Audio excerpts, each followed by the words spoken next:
This past weekend, I spoke at a conference, and as we neared the end of our time, I noticed that I had a secret that I hadn't shared with them yet. There wasn't enough time. And so I said, look, there's a trick that I'm going to teach you, but I'm only going to teach it to the folks who are here at the conference. And if you want to know this trick, right, I'm going to go next door. Once my talk had ended, I'm going to go next door. And if you want to follow me, I'll be happy to tell you the secret, the trick. And so I did. I finished the talk. And I went next door. About 40 people followed over there, and we sat for about 40 minutes to talk. I gave them the answer, and then we just answered questions. We just went and talked through the topic we were looking at and spent a good amount of time together. Towards the tail end, though, someone raised their hand and said, I know I'm going to make a sharp departure from what we've been talking about in terms of the topic, but I just want to ask you a question.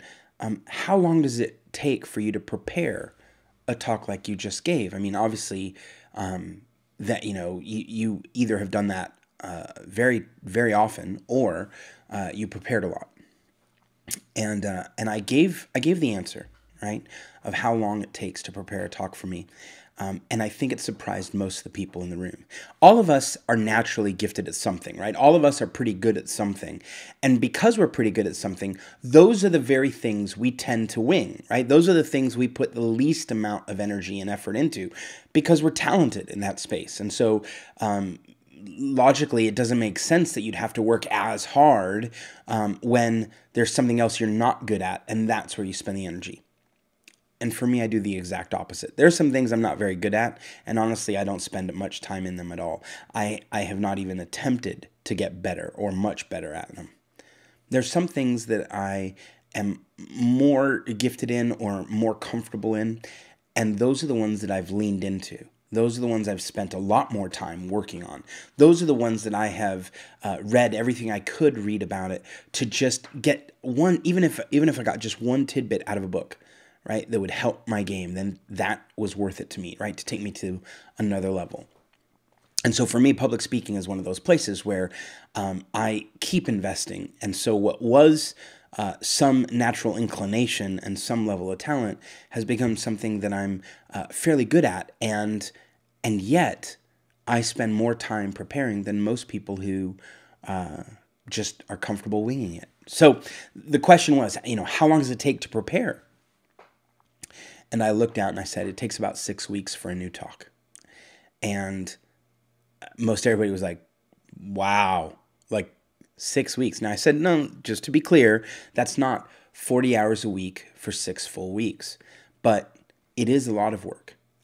And I started highlighting some tips, and I thought I'd share them with the rest of you on how I create a talk or how I work on a talk. And so I'm going to try and give you just a couple tips. I don't want to go into everything because we want to keep the video short. But the first thing I do, and the first thing that I really focus on is the opening, right? So I have about a minute to engage your brain. And that's not going to happen if I say, hello, my name's Chris Lema, and I write a blog post over here, and I work in the company over there. These are not things that are very interesting, right? More importantly, people don't come because they want to hear your name. They don't come because they want to hear your job. They don't even come because they want to hear your bio. They come because of the topic you're here to present. And so I have a minute to engage them, right? And so I spend a lot of time working on the opening. My openings are all stories, right? And I often start in the middle of the story, right? So it's not shocking to start talking about a dinner party, and it's the first words that come out of my mouth at a mic. The very first words will be like, she was sitting across from us, and she'd gotten there a couple minutes early, and we were preparing the meal. And people are like, oh my gosh, he started already, right? And it's that notion of shock, right? When I say, well, you're walking down the aisle at the supermarket and you grab a cereal box and people are like, whoa, wait, did I miss it? Like, he started without me, right? And nobody wants to be left behind. And so the ability to start a story start a talk in the story and to start in the story midstream, right, is what often causes people to pay attention, to look up, to go, oh, I don't want to miss what happened. In fact, I think I already missed something. I don't know. He's starting. Let's pay attention. And so what happens is all the eyes move up. So the first thing I do is I work on the opening. All right. The second thing I worry about is if you ever have spoken at a conference, you know this to be true. The time that you were allotted, the time that you were told you were going to get, is not often the time you get. Either the things are running too early, they're running too late, they're running too slow, they're running too long. But whatever the case is, if you literally prepared a performance for 35 minutes, and we'll come back to the notion of performance, but if you prepared 35 minutes and suddenly they tell you, can you do it in 20? Well, there are folks who can and folks who can't. And I want to be someone who can all the time. And to that end, I worry about making a talk that works in chunks, right? So it might be 5 stories. It might be 10 points. It might be 1 point told with 3 illustrations, whatever it is.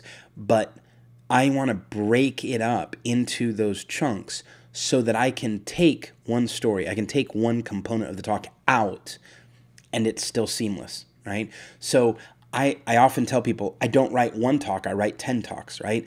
Or I write 5 talks. What happens is I try and make sure that each talk in the larger talk holds its own, right? Now, why is that important? Well, one of the reasons, obviously, is the time clock, right? You thought you had 35 minutes, they give you 20 minutes, and you have to be able to drop something out and still feel like it's a legitimate, worthwhile talk. But the second dynamic is all of our brains are meant to stray, right? We're designed to, our brains are designed to be focused on survival and living. And once they notice there's a guy on stage talking and there's no threat, your brain's ready to turn off. Your brain's starting to think about other things. Maybe you have to balance your checkbook. Maybe you have to do the laundry when you get home. Maybe you're wondering when you're going to get home. And whatever it is, your brain goes somewhere else. But by having a lot of start and stops, by having a lot of jumps from one thing to the next, and I don't mean jarring in such a way that it's uncomfortable, but enough to take you from one setting to another. This is why novels are written this way, right? You have a chapter that ends and you start the next chapter and you're in a different thread of the story, but that's because it gets you re-engaged. Wait, what's going on? How's this working?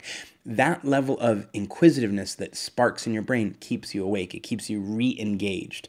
And so that's why I don't write one talk, I write 10, I write 5, because it gives me flexibility and control, but it also keeps my audience engaged. And the third thing I worry about, right?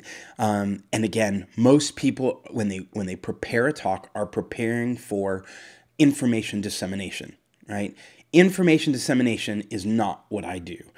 In fact, if you're only speaking because you're about information dissemination, often, especially in a setting where you're speaking at a conference, often you'll discover that it's not much of a worthwhile goal, right? Because people will not remember. In fact, they will hear you and they'll hear 3 more people or 5 more people. And then 2 days later, they're going to do many other things. And so if you show up a week later and say, do you remember my talk? Most people are like, I don't remember what you talked about at all. So if I want someone to remember me, right, I need to worry less about information dissemination and I need to worry more about performance. And I know this sounds crazy, right? And I'm a guy who doesn't really love the look of myself on pictures and videos and all this stuff, but I spent time videoing some of my talks to watch them and to look through them and to figure out what are the things I'm doing that are distracting. Are there lengths of time where I'm talking where there's not an emotional connection at all, right? There's no laughter, there's no surprise or anything else. You need to go back and look at some of your work because what you realize is when you're on stage, you're performing, right? And it's why I give some talks several times over because I want to hone that talk. I want to know its moments, its beats. What I mentioned with that group was I said, there are lines, there are jokes that I will use that I will test out with people in regular conversation. If we're talking about pricing or if we're talking about imposter syndrome, I will use the line in the interaction and test it. And I'll test several lines before I take them on a stage, right? Because I want to know they'll work, right? I was speaking on the imposter syndrome a few months ago, and I mentioned that I was quitting a lot of things. And I said, I have a history of quitting tons of stuff. I mean, there's a good chance I won't finish this talk, right? And people laughed, but I wasn't surprised they laughed because I had tried that in 3 conversations beforehand, and each time it had worked, right? Now, you need to give it a moment, you need to give it the right setting, In fact, I think in that case, I learned to modify it to say, I have a long history of quitting things I'm not good at, right? Now that not good at just amplifies the humor of, I may not finish this talk. Like if this talk sucks, I'm just going to walk off stage and you're left standing here. But you refine and do that all off stage, right? So I don't do a kind of off the cuff, random jokes that come into my head when I'm on stage, right? So it's a performance, right? It's a performance. So those are the three things that I think through most and I work through most over about 6 weeks as a prepared talk. I hope it was helpful to you. I will tell you this: if no one is recording you, get it recorded. Get your talks recorded so you can look back, so you can analyze and you can refine. And if you've only given first-time talks, give it a second, give it a third, give it a fourth time so that you get better at it. And I think you will get better. Thanks.